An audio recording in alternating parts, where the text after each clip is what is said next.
Hello, everyone. Good morning and welcome to Rubber Duck Thursdays. Thank you for joining us, first off. This is a little bit of something new, a little bit of an experiment that we are trying out here in the new year. So, welcome, first off. I'll introduce myself. I'll introduce a little bit about what we're doing here and the format and how it's all going to work. So, mainly sit back, relax, and enjoy.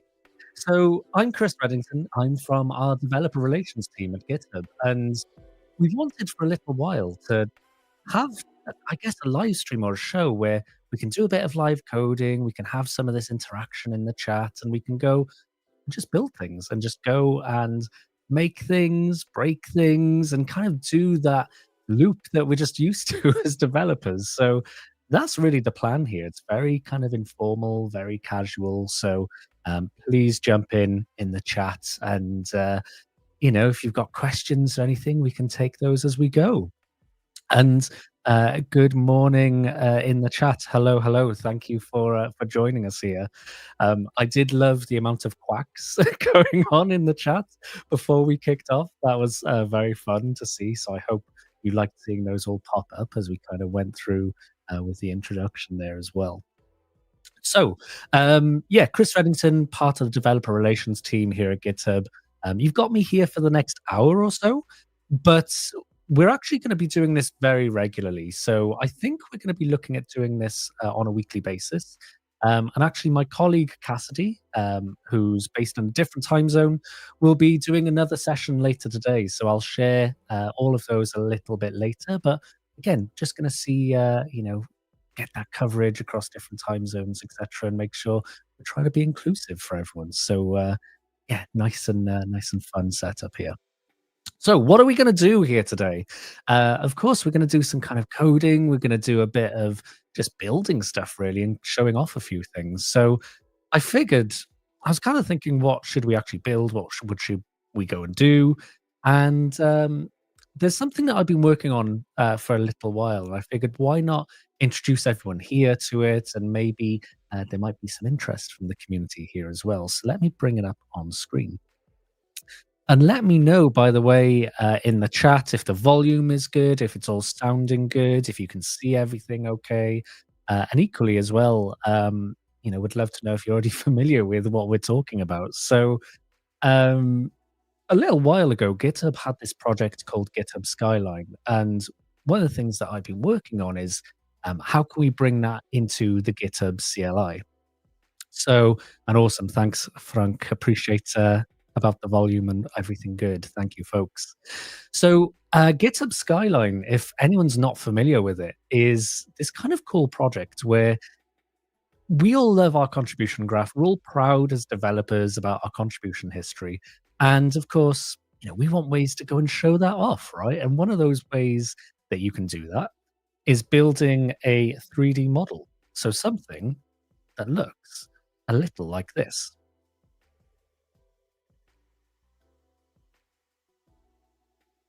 So you can see there, that is my 2024. Can you believe we're almost one full month into 2025?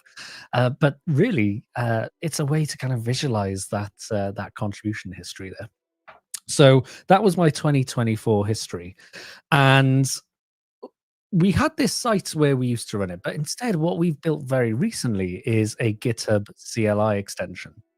So for anyone who doesn't know, and maybe let me bring up a terminal here and bring up my screen. There we go. And let me actually take that full screen for us so you can see that nicely. GitHub has a CLI. Many of you may know that already. Many of you may not know that. So a bit of a learning exercise here as well. So if you prefer the command line, we've got a CLI that you can go and use and interact with. So whether that's authenticating to Git and GitHub, whether that's managing gists or your issues or whatnot as well.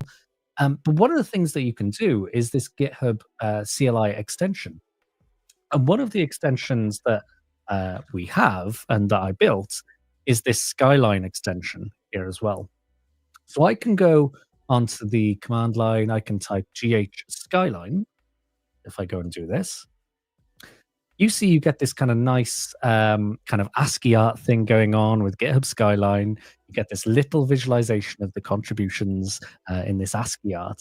And that shows me my contribution history to date as of 2025. Now, obviously, we're only a kind of a year, sorry, a year, not a year. We're only a month into 2025. So, it doesn't look overly impressive at the minute. I could go and pass in another parameter. So I could go and pass 2024, for example. And you can see that's the ASCII art version of what I just showed you there of that 3D model. But what it's doing at the same time is it is generating one of those 3D models for us, this kind of STL file here. So if I actually jump over to VS Code, because I've got it all open and ready to go here as well, you can see that I've got a few of those already created. So if we go and open that in Explorer, and if I just go and pop that one open, there you go. You can see that we've got our kind of 3D model there. So I could go and 3D print that. I could go and send that off and get that printed.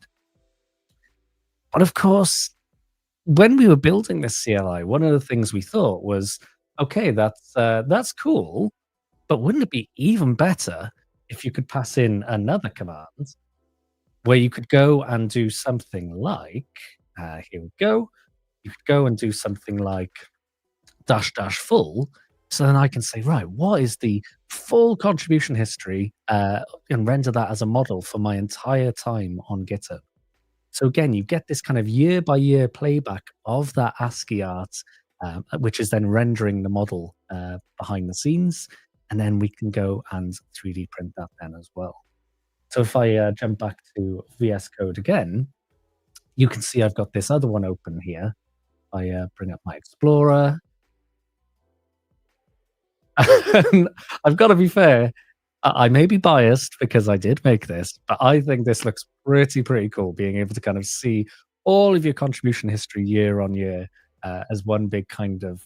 It almost looks like a city, when you've got all of these kind of blocks towering up. And what's if I can zoom in a little bit, maybe let me open preview. One of the things that is just kind of funny to me, and it's just again how you kind of designed it. Let me zoom in a bit. Is it almost looks like there's little kind of streets behind between the years as well. So it's just a little bit of fun. We all like our contribution histories here. So anyway, that's kind of the project that I've been working on. I figured why not go and do a little bit of reviewing of what's going on in the community here.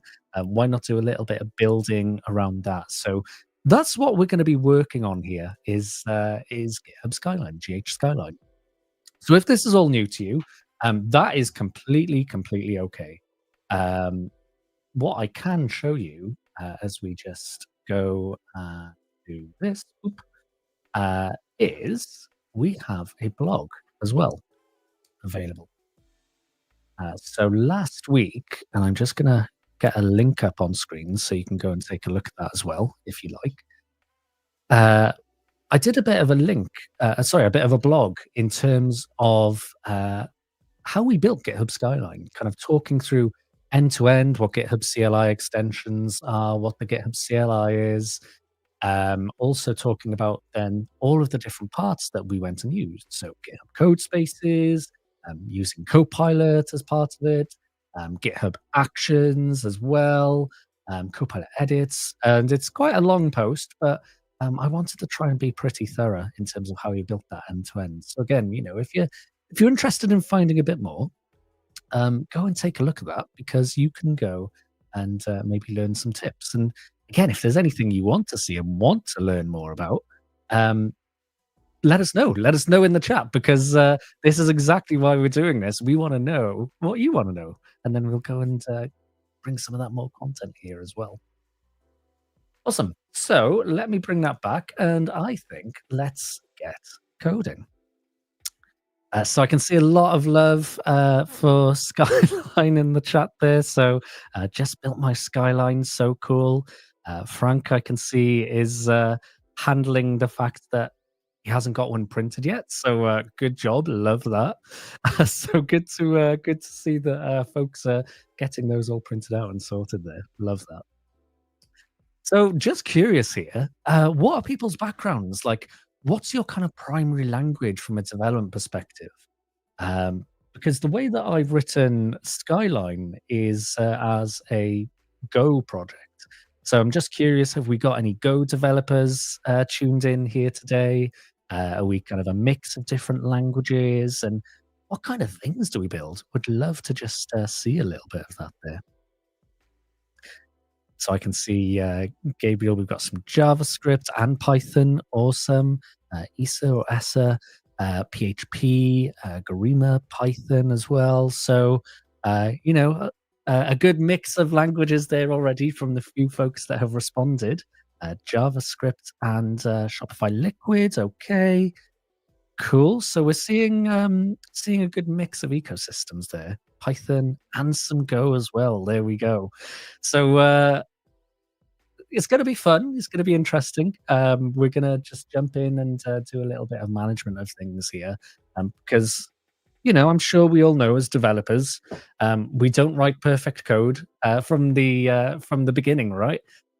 We need to refactor. We need to kind of change things over time. Priorities change, requirements change, and so that's exactly what we're going to be working on here. Is just some cleanup and some different bits and pieces. So let me take that banner down and let me navigate us uh, to the repo. So, Copilot helps. I agree, Gabriel. I think so indeed. Copilot does help. So, here is the GitHub Skyline repo. And again, if you're interested in taking a look, here's a link for that as well, gh.io/skyline. And again, everything's public. We've deliberately open sourced this project because we wanted it to be a project where the community can can jump in as well. And I'm going to, I'm going to bring that comment up, Frank. We write perfect code and it works on my machine. I think one of the KPIs or the metrics I had in my brain was how long we got until and it works on my machine or some kind of programming pun. So we're what, 10 minutes in? So thank you for that. Appreciate that. So let's go and take a look. So a few things just to kind of call out here on what we've got in the project. So we've got this dev container folder. Um, I'm just curious, first off, who's aware of dev containers? Who has been using GitHub code spaces or dev containers? Just curious, is it something I should do a bit of an explainer on here? Or is everyone familiar with that? We've also got our GitHub folder here as well, where we can store some things like our GitHub action workflows as well. I've got some linter configuration files in there as well and some other bits and pieces. We'll go and take a look through some of those as we go through. And then we've got the main kind of project going on here as well. So Gabriel, you've been checking out workspaces. Okay, awesome. Good to hear that. And then we've got all of our kind of community files there as well. So things like code owners, making sure that we get those required reviews, code of conduct, what the expectations are of the community, contributing a license file, notice, README, support. And, I know some of you might be thinking, yeah, I see these files in all of repos all the time, but it's so important to have these community files because if they're not there, the community doesn't really have a sense of how we work, what are the kind of the expected rules of the project, and how we should be working together. So this is why it's so important just to start with those things when you're looking at any project, especially when you're setting up your own project as well, because then it just sets the expectations for the community and how you can work well together. Because software development is a team sport, and particularly in the open source community as well, when we're working on these projects out in the open. So that's why I wanted to start there. So use Docker, which is very much a dev container. Yes. And in fact, let me jump into that actually. So if we take a look at this dev container JSON file, um, for anyone who doesn't know and hasn't seen it before, um, think about this a little bit like a configuration as code or an infrastructure as code way for setting up your development environment. So, back to Frank's joke earlier, that works on my machine joke. It happens, we have that one extension installed on one machine and maybe a different version on the other. Maybe we have different dependencies between the different setups, or we're missing a binary or whatever it is. We have that kind of scenario where things work in one environment and maybe not in the other. So this is where these dev containers can help. And in particular, what I'm talking about here is GitHub code spaces. So if I just zoom in a bit so it's nice and clear on the screen, and I'm just going to remove the banner as well and full screen us. So you can see that we're using some kind of base image there. So back to that point earlier, it's absolutely a Docker image, a container image there, and we are actually specifying what extensions we want to be installed as well. So we might say, for example, hey, whenever we spin up this environment, I want code spaces extension to be in there, the Copilot chat extension, the GitHub Actions extension as well, and all of these I've included in there because they're just tools that I've been using as part of that dev process. And when anyone decides from the community that maybe they want to contribute, I want to make contributions as easy as I possibly can.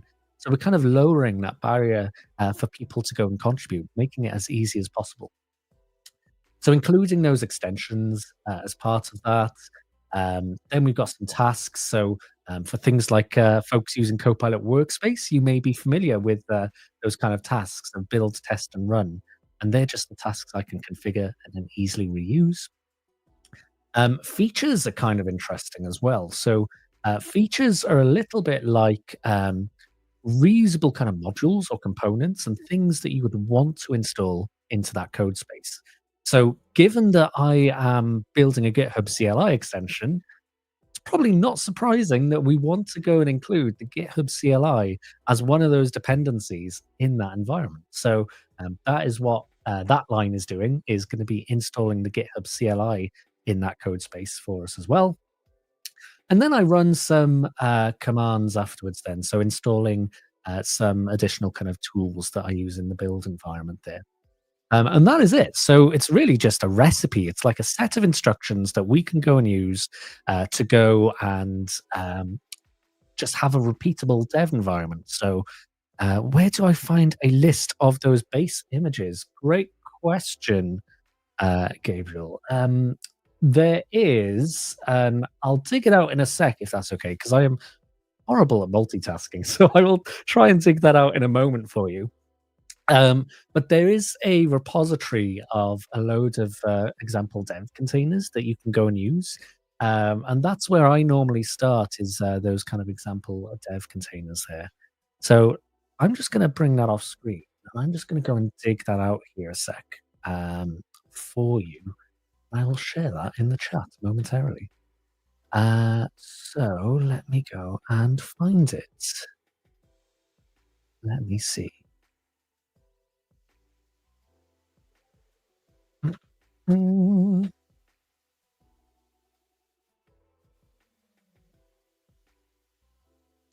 right. Go. Okay. Just need to grab that. And good day, Mickey. Thank you for joining us here. Appreciate you. So I'm just doing a bit of an authentication dance off screen. So bear with me momentarily while I jump through that, and I will show you where I normally go.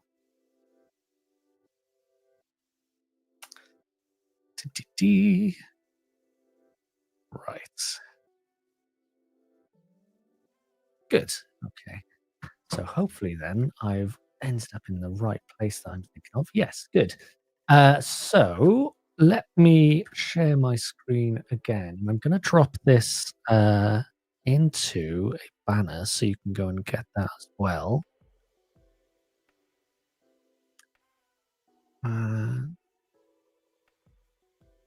There we go.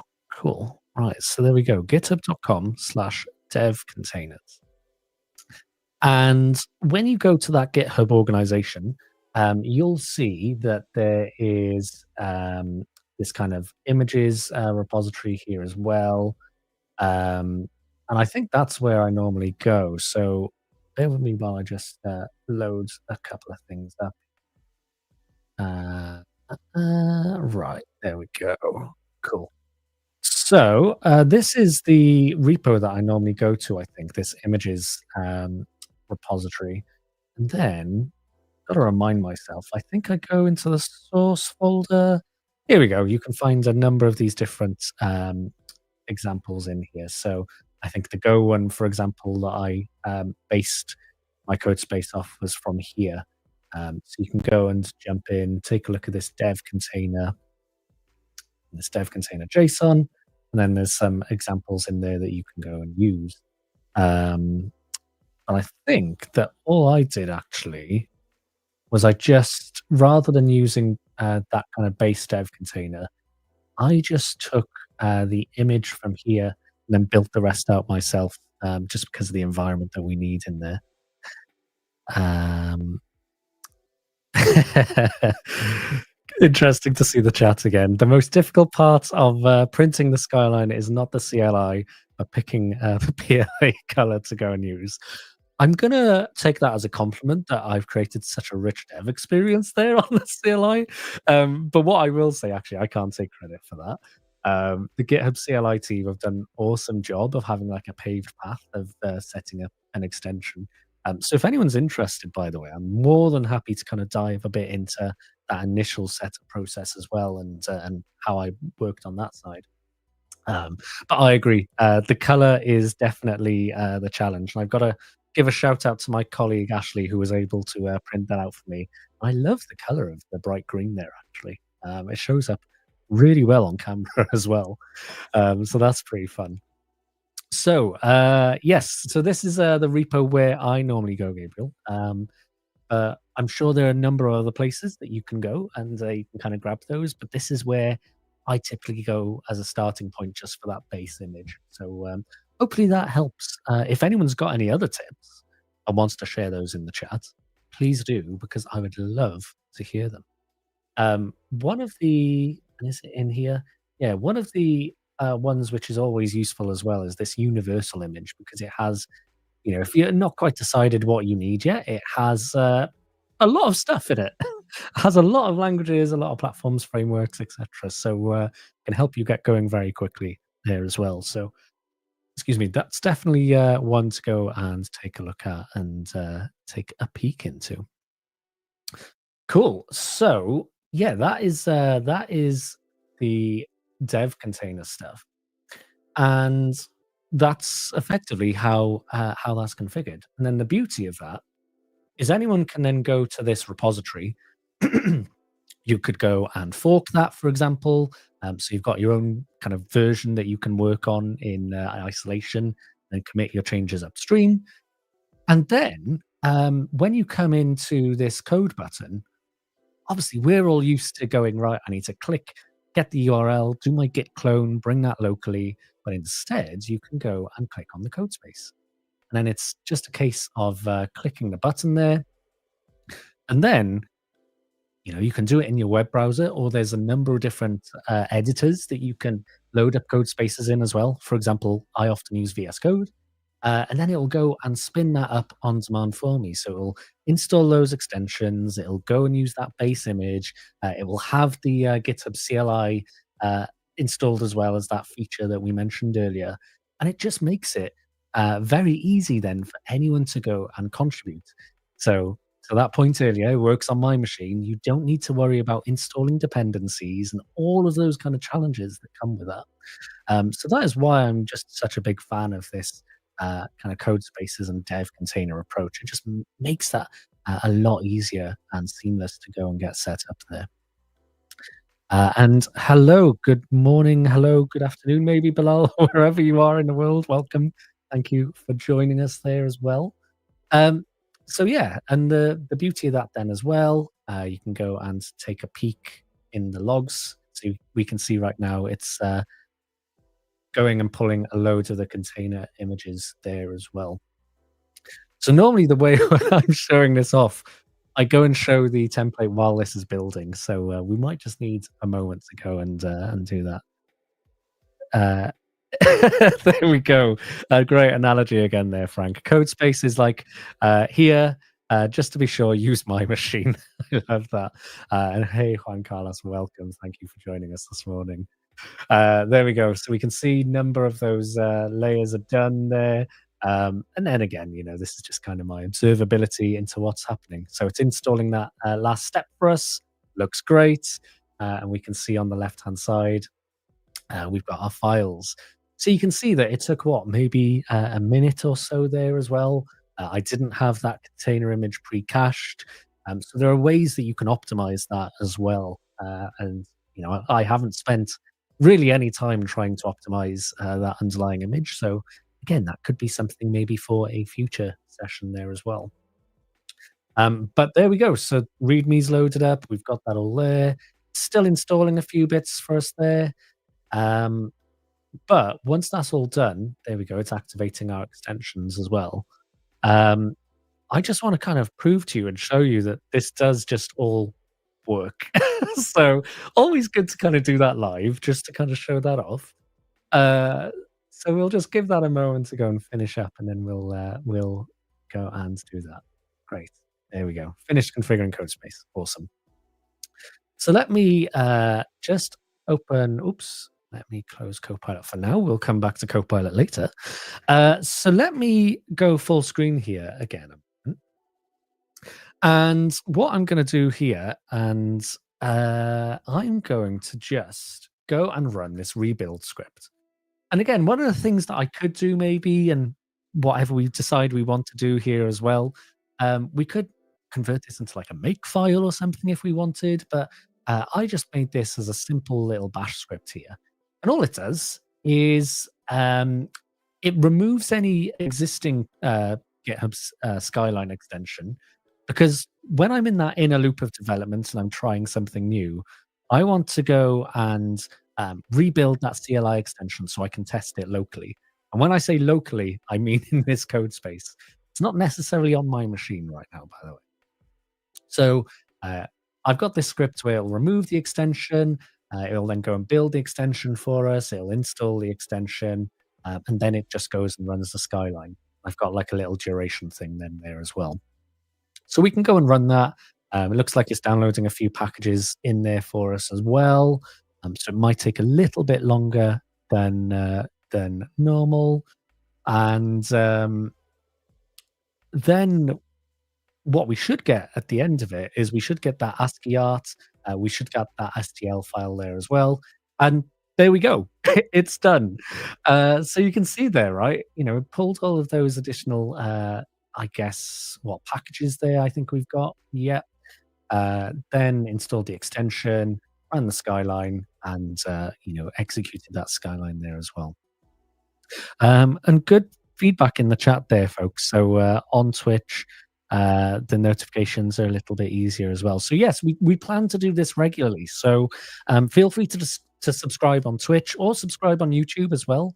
I think YouTube does send out some notifications when we go live, but as we get into more of a rhythm with these, we'll be making sure it's on our socials as well. But whichever way works best for you, please do, because we want to have you here in our community chatting away as well. So please do come and join us and subscribe on whichever channel makes sense for you. So yeah, you can see here that it took like a minute or so for the code space to set up, and then we had about 20 seconds of running that rebuild command, and now I've got this this STL file which I can go and download. Let's go and download that. Go and open that up, and I bring it across. There we go. It's all there. So this is why I'm such a big fan of these code spaces, because it makes it so easy to just get to what we all care about, which is developing and writing code and just making things and building things. So, when you think about that from this open source perspective, like I mentioned earlier, a big part of what we wanted to do here with Skyline was open source it so the community can contribute. And so it just makes that process so much easier. So, again, that's why it's a big, area of focus for me when I was kinda building this.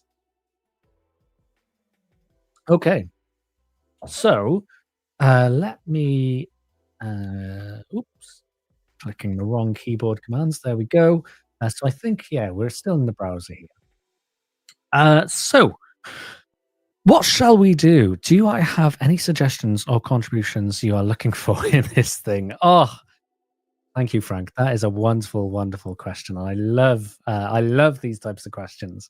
Um, Let me actually bring the repo back up. Um, we've already got a number of issues created from the community where there's lots of different ideas and lots of things that people are kind of looking for. And what's been really interesting, a lot of them have been all around kind of customizing the skyline.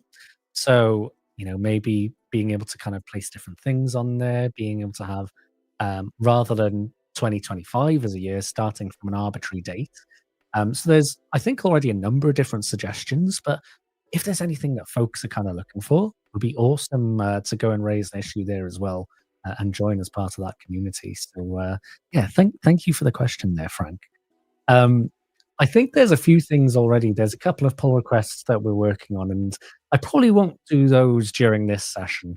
Maybe we'll do them in another, or maybe I'll work on them in between.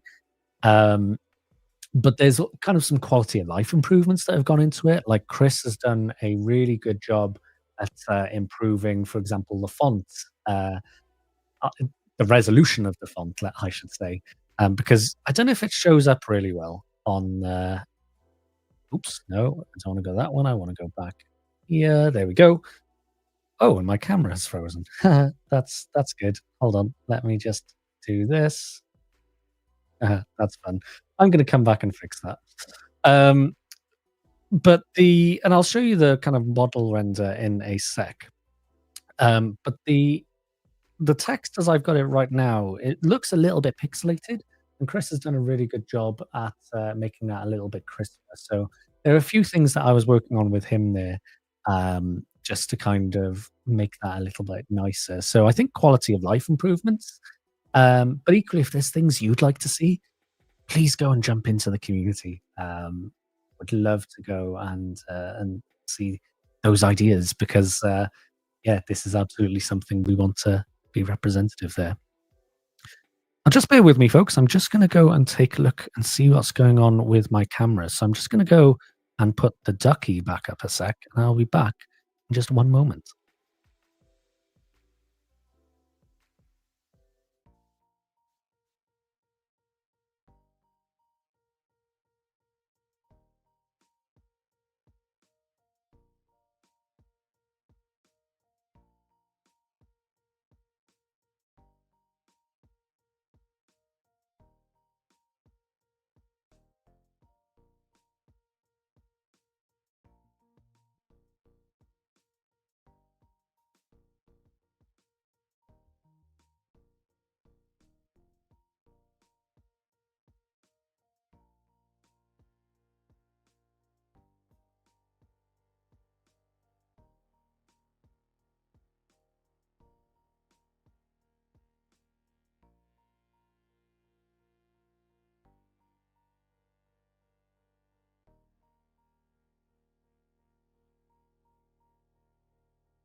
Yeah, it helps if I come off mute, doesn't it? There as well. Thanks, folks. Oh, gotta love it. Gotta love it. Um, So yeah, I was just saying that I'm going to take a look at the camera a bit later. So I've got my backup one ready to go just in case if needed. Thank you, McNets. Appreciate you calling out there. Thank you for that. So yeah, I know we've had a few extra folks joining us there as well. So just curious what languages we're all using because this project that I've got here is a Go project, and one of the things that I've wanted to do for a little while here is work a little bit on the structure of the code. So, I know that one of the things that is a bit of a convention with Go in particular, and particularly when we're thinking of command line applications, is having like a CMD folder, which is contains in effect like that kind of entry point for the command line. So think of it a bit like the presentation layer, and then you have some other folders like internal, PKG for package then as well. So there's some different conventions there. And right now I've got a lot of stuff at the kind of top level of the repo, and you can see where I started kind of structuring some of this. So I'm just going to delete that one for now so we don't confuse ourselves here. HTML, CSS, SAS. Okay, thanks, Iman. Appreciate that.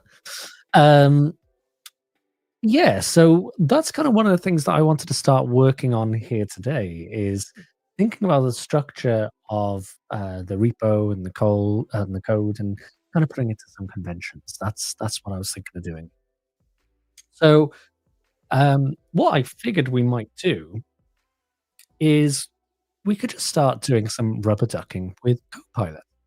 And by the way, if anyone doesn't know the keyboard shortcuts that I've been using here, um, Command on the Mac, by the way, so Command B brings up your kind of primary sidebar. I guess it's Control B on Windows, I think. Um, switch between keyboards and operating systems so often I confuse myself.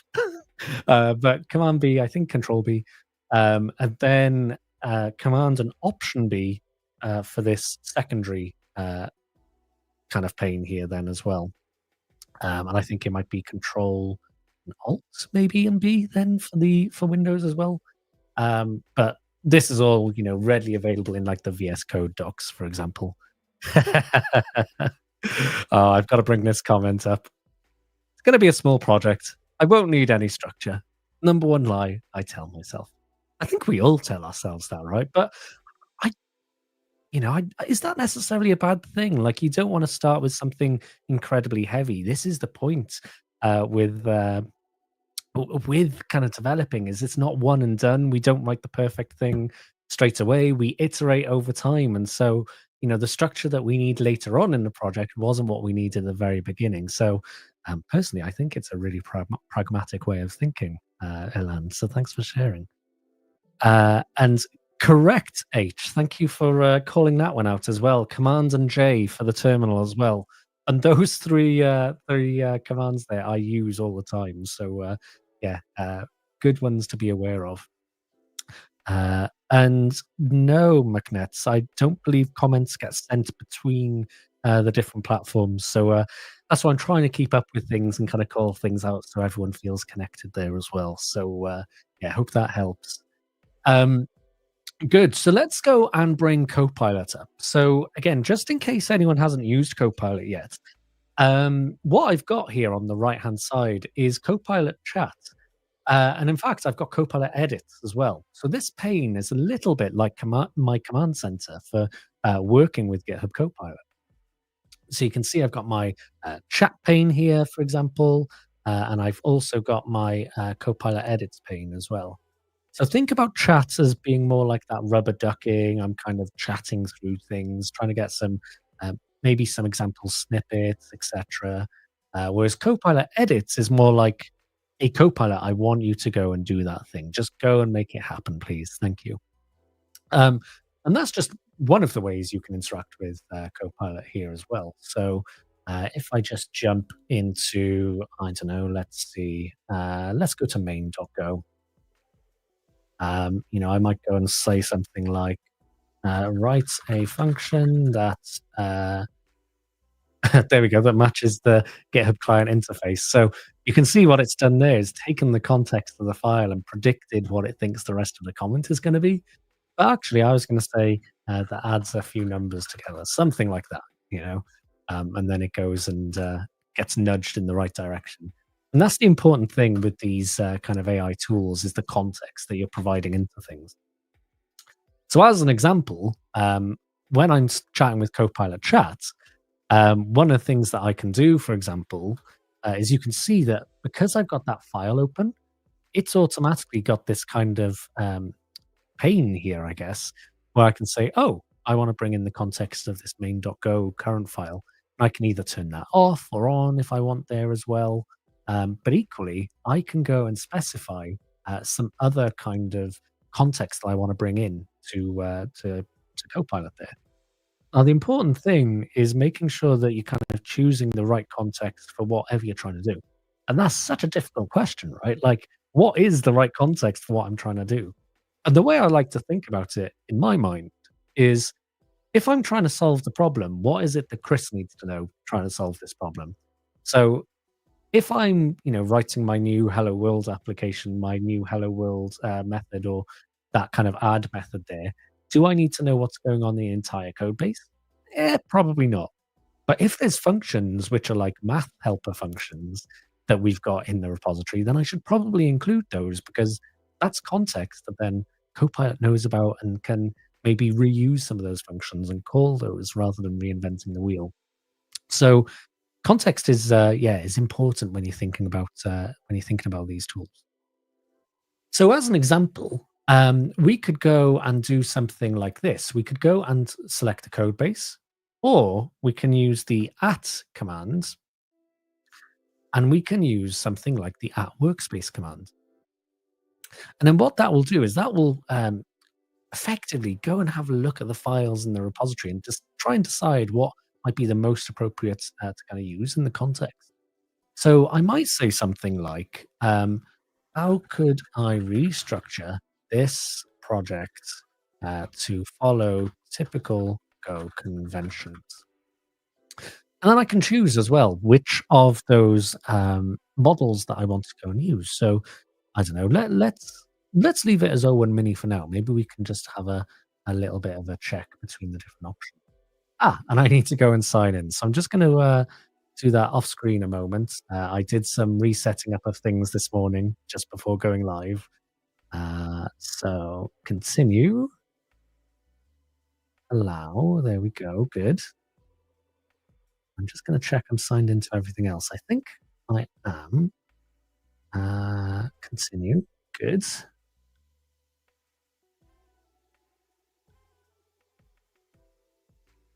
Okay, there we go. Let me bring that back up. There we go. So McNetz has asked, any model preference, Owen Mini, GPT-4o? Um, no, not really. I think, you know, different models have their strengths, and I think that's one of those things that's why we've given the model picker as part of this experience, because we want you to have that choice as a developer of, I feel when I'm in this scenario, this model feels particularly good at solving these things, or writing docs, or thinking through those kind of more theoretical problems. So I think it's one of those things where you just kind of go through an experiment and try things there. So here we go. So we can see that to restructure your project following standard Go conventions, consider the following adjustments. Move main to CMD. That's what I said earlier. So awesome. And then move it to main.go. Organize packages under PKG and internal. Again, said that earlier. So awesome. Use package for those reusable packages that can be imported by external applications. Awesome. And then internal for ones intended for internal use. So ASCII, STL, yep, they're not intended for external use, I should say. Alternatively, keep them in package if they should be publicly accessible. Separate command line tools, have multiple executables. And what this is starting to help me with as well is this point on number 4 is getting that modularity for my tests. So I think right now in my main method, I've probably got some mix of concerns in there. So it's complicating some of the testing setup that I've got in there today. So I think it can make that a little bit easier. So that is something that I want to go and do. Um, Review and update documentation, because actually, there we go. It's understood that actually in the README, if I scroll down, I think I include the project structure there as well. Do I need to? Probably not. I think it was one of the things I started with in the very beginning. And now as it's evolved, I probably don't need that anymore. So could probably remove that. And then the example restructured project layout there then as well. So you can see it's given me, some ideas there that I can go and work on. And the beauty is I'm not limited to um, just that conversation. So I could go and carry on the conversation. I could go and say something like, how can I decide if a module or if some code should be in the internal folder or the package folder? Do you have some suggestions? So the beauty then as well, that follow-up message, I can decide to choose between a different model if I wanted then as well. So I could choose Sonnet, for example, if I preferred. So you can kind of mix and match even within the conversation. So here we go. Use internal when the code is specific to your application. Logic shouldn't be used. Contains some business logic, and then gives that suggested structure as well. Example moves. So yeah, you can see how I can kind of just naturally switch between whichever the right one is for me and kind of the task that I'm working on. Now, the other thing that's good to know when you're working with Copilot, by the way, is the chat history is also context in this. So what I mean by that is this kind of chat thread that we're kind of working on, when I do my next request, is also used as part of that context for the response. So I can go and just remove this request here as well. Because if I say, actually, this isn't relevant, I want to clean up kind of this thread and I want to focus the conversation a bit more, then I can do that here. And actually, that's what I'm going to do because I feel like I got the main answer that I needed here. Um, but what I want to go and actually do is start working on that. Now, there's a couple of ways that I could go and do this. I could go maybe and ask Copilot to help me kind of write a plan around this and how I go and break this out. But equally, we could just go and ask Copilot to help us with it. So this little button here is the same as this Copilot edits button at the top. But what this then does is it kind of sends that chat conversation to Copilot edits and gets it to start working on that for us. So you can see here, right, move main go to command gh-skyline directory, create the directory, move main.go, etc., etc. So it's kind of going through and making those changes for us. So we can go and click on those files, and then it's kind of telling us what existing code there, blah, blah, blah. Let me go try and just close some of these over here a minute because I've got too many windows open. But you can see we get this kind of file by file breakdown of what we could go and do. So that could work. Um, I think for something which is kind of so wide reaching, though, the way that I'm actually going to approach this, I'm going to discard these changes. I've kind of made the decision that actually, you know what? I want to make some of these changes first off and then use Copilot to help me with that refactoring later on. So what I'm going to do instead is I'm going to just start working on some of that manually. So you can see it's still got some of those there. So we'll delete that file there as well. So first thing, I'm just going to go and write that CMD. I'm going to go and move the main.go over then as well. Probably need to go and do that for main test. And then start kind of scaffolding out that folder structure. So this is where that question that I asked earlier was so broad and there's so many directions that it could have gone in. But maybe if I can be just a little more focused to start off with and just say, I want to refactor my main.go file into separate logical units in my CMD folder. It was originally in the project root. Can you help me do that, please? Something like that. Um, I don't exactly know what I wanna do with that yet. Like, I haven't got the kind of firm plan in my mind. So rather than using Copilot Edits, I'm gonna use Copilot Chat because I've got that kind of rubber ducking mode now. I wanna figure out what it is that I actually wanna go and do. I don't have that firm plan yet.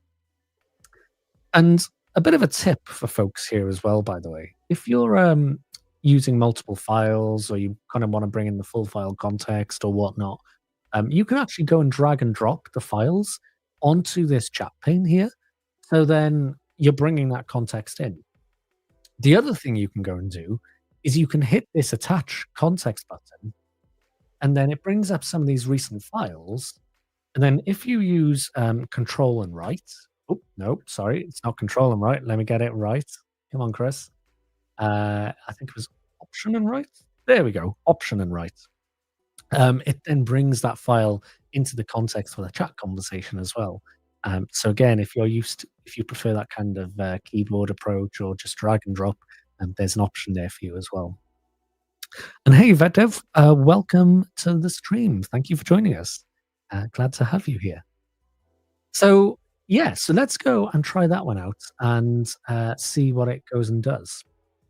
So it's automatically gone and invoked the workspace chat participant there. So that's where this idea of intent detection comes in. So Copilot has decided it thinks that workspace is needed for this kind of query. So therefore, it's kind of brought that in. I could run that without if I decided to. Let's go and drag that across. It's your first time in a GitHub stream. Awesome. Well, welcome. And yeah, thank you for being here. And hope it's useful. Hope that you enjoy your time here with us, Ventev. And just for anyone who's actually joining us midstream, by the way, this is something that we're kicking off regularly, Rubber Duck Thursdays. You can probably guess what day we're going to have it on. And we're going to have maybe a few of these each Thursday as well, we think. And we're still kind of experimenting and just trying things out. But my colleague Cassidy will be on a bit later, by the way, as well. So stay tuned for that one. I'll share more details at the end of the stream. But yeah, it's something that we'll be doing regularly. So yeah, what are we doing? We are working on a project that I helped open source called GitHub Skyline. It's a GitHub CLI extension, and you can generate 3D renders of your contribution history, which is pretty cool. But one of the things that has been on my backlog and that I've wanted to work on is how we structure that project. So that's just what we're working on and using Copilot to do a little bit of rubber duck kind of conversations here and figuring out how we could go and structure it. So yeah, that's where we are. So welcome in and thank you for joining us. So here we go. So I'll help you break down the main.go file into smaller, more focused units. So it's suggesting a root folder, having browser as a separate folder there as well, and the code there, having the GitHub client, and then a skyline, and then the main entry point. I guess the thing that initially is a little confusing here is the difference between the root commands and the main entry point. So that might be something that I do as a bit of follow-up there. But here's how to split the code. Okay, cool. Create the root command, okay. And you can see, by the way, when I'm going through this, that I'm always kind of reviewing what's coming back. I am still the person in control. I am the one who makes the decision of whether this makes sense for what we're building or not. And it's a tool there to help me. So there we go. We've got this generate as well. So maybe I'd split that out. But I think on the whole, I can see kind of the logic and the approach of what it's doing is it's trying to split out kind of the different logical pieces of what is happening in this main.go file. So if I just scroll down, you can see we've got a few different things going on. So we've got this browser interface. We've got a GitHub client interface as well. And so it's just trying to kind of logically separate out what those different pieces will be. And then we've also got I guess, kind of the brain behind the CLI and kind of um, the way that you interact with GitHub Skyline. So Skyline is the keyword. There's some kind of help description there as well. And then we've got the actual logic of what happens then when someone runs that command. So, if it's web, for example, if they passed in the web parameter, then go and do this. So there's definitely things that we can do to separate out those concerns a bit more. And that's what it's kind of guiding us towards there. You can see we've got this init command and all the different flags that we bring in as well. Got our main methods and format year range, etc., etc., etc. Then this is the kind of the main uh, logic, if you like, that we execute with generating the skyline. So initializing the client and doing some of those kind of validation checks and what there as well, and checking if it's art only or not, etc. So that's effectively what it's doing, is trying to split it out into those kind of logical pieces there as well. So let me carry on here. So we're creating then that browser.go, creates that browser interface, and there we go. See, it's spotted that we use the browser to go and open up the GitHub profile. So modulizes. We're making up words now, I think, but it splits that out and refactors that into its own little module there then as well. Splits out the GitHub client into its own method then as well, and then it can update imports in each file and ensure all dependencies. Okay, makes sense. So let me just go back through that again, and I just want to make sure I understand what it's trying to do. So we've got the root, so that's the root command on the CLI flag setup. And I think then the Skyline main is that kind of main Skyline, um, the generate Skyline function. So I think that one, maybe I'd rename the file to something different. But yeah, I think generally on the whole, that makes sense as a plan. And again, we can iterate, right? We can kind of go over and over and over. Um, so it's not like we've kind of got one shot and then it's done. So I'm just curious now at this point, rather than there's a few different ways that we could go and interact with things here. So we could create these files manually. So insert into a new file, for example. Um, Once we've got those files, we could use things like applying an editor. So let me show you that really quickly. Let me go and create that root.go file. And there's a couple of things that we can do. So if we had, some code here, whatever that is, da, da, da, we could go and hit this apply an editor button. And then what Copilot does is it figures out where it needs to go and paste that code in. So if we've got a long block of code and we don't want to kind of figure out where in the code, we just need to kind of integrate that code. We can then go and use that apply an editor piece instead. Equally, if we just wanted to just go and insert it at the cursor, we can just go and select over that text, hit that button, and there we go. It's gone and inserted at the cursor. Which there we go. That's done. So you can see how there's different ways that I can go and interact with it. Is kind of the point I'm getting at there. But I'm going to delete that because what I want to try out here is that thing that we saw a little bit earlier. We scroll all the way down to the bottom of this message. We've got this button to go and edit with Copilot. So I could go and hit that. It will go and send that over to the Copilot edits context there. And it's now going and making those changes for us. So creating the main entry point for the application, creating the root command. So let's go and see how that works. Okay, so brought in that file there, good. And then we got the root, good. And we can see that it's kind of streaming in those those lines there for us as well. So you can see we've got this kind of half generated line here at the moment. There we go. It did that one for us. Great. And it added the skyline generation logic then as well.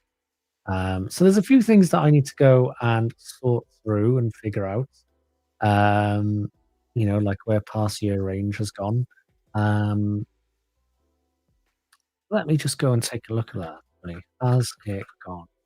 And try to bring that in. Okay. So it's in the main folder. So again, I think there's some rewriting that I'll need to go and do there. Similarly with the open GitHub profile as well, like we've got that browser import there as well. I guess I could go and do something like get skyline cmd browser, I want to say. And then if I did browser.open GitHub profile, no, I didn't bring that over yet. Why didn't I do that? Yeah, there's a few things that I need to go and resolve here in terms of like the interfaces and things which are there as well. So this is where I could then go and iterate on that. So I could go and do something like oops. Let me actually click in chat. It looks like a few of the imports weren't brought across. Could you help me into the new structure? Help me out with it. And again, like we mentioned earlier, we can switch between the different models if we like there as well. Again, I'm just curious here. This will go. So I'll fix the import statement. Add missing imports and fix the browser. Okay.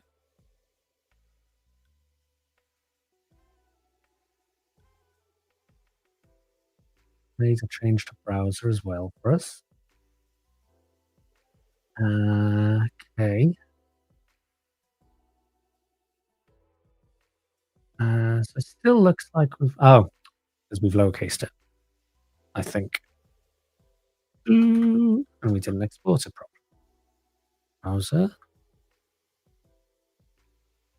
Yeah. What did I do there?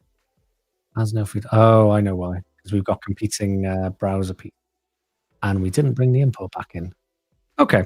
So, this is where I then start using Copilot as that kind of rubber duck and kind of keep iterating over things. Browser redeclared in this block. So this is kind of the problem here, is we've got this competing browser piece there. So this could be one of those times where I jump across to Copilot, maybe select that line or those lines and say something like, we have a couple of imports that end with browser, and I need to reference both of them. Please, can you help me distinguish how to identify each? Because, maybe I'm not so familiar with Go. Maybe it's something that I'm not used to doing every day. So there we go. You can see that's kind of the convention of how we do that in Go. So we add it in ahead of the import. So GitHub browser, local browser, as an example. Okay. And then we could do something like GitHub browser.new. Nice. Then we could do something like local browser. There we go. And that's how that then worked. So you can see how I'm kind of switching between like Copilot chats for some of that rubber ducking kind of stuff. Copilot edits then to go and help me make some changes. And it's there as my kind of pair programmer then to go and iterate on those changes. So there's a bit of work that I need to go and do on that. And that's something I'll probably dig into separately because, if I take a look at the time, I think that we're slightly slightly over the time we were going to be streaming for, and that is completely okay because it's been a lot of fun. So I guess what I'd love to know is like, has this been useful? Has this kind of been an interesting exercise for everyone? What kind of stuff would you like to see us do in the future? How would you, what kind of stuff do you want to see? Because this is, like I say, a little bit of an experiment that we're trying out. We want to do some of these more live coding kind of streams. So let us know what it is that you're interested in. One of the things that I will just kind of finish off with as we wrap up here. Awesome. Oh, thanks. Glad to see the feedback, folks. So, and yes, thanks. Good, yes, good to be live as well, Frank. Good to be live. Such a great stream, great information, chill vibes. That is exactly what we're aiming for here. Is those kind of chill vibes. We all know as devs that like things don't work perfectly, so we're just gonna go through that process together and have some just live coding. Bye, bye, VedDev. Good to see you. And yeah, it was really nice. My voice is calm and nice. There we go. I'm glad I could bring some calming tones to the day. But one thing I will show just super quickly before we uh, close off here is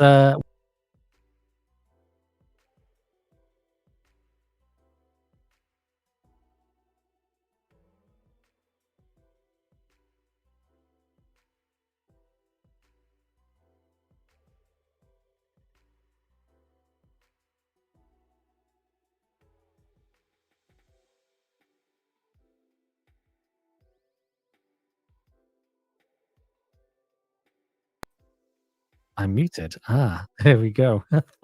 Thanks, Frank. I need to get used to running the stream and multitasking. I am a terrible multitasker. So thank you for calling it out. I was just saying there that we've got another one of these coming up later today. So 2 p.m. Eastern. I believe it's about 7 p.m. later today.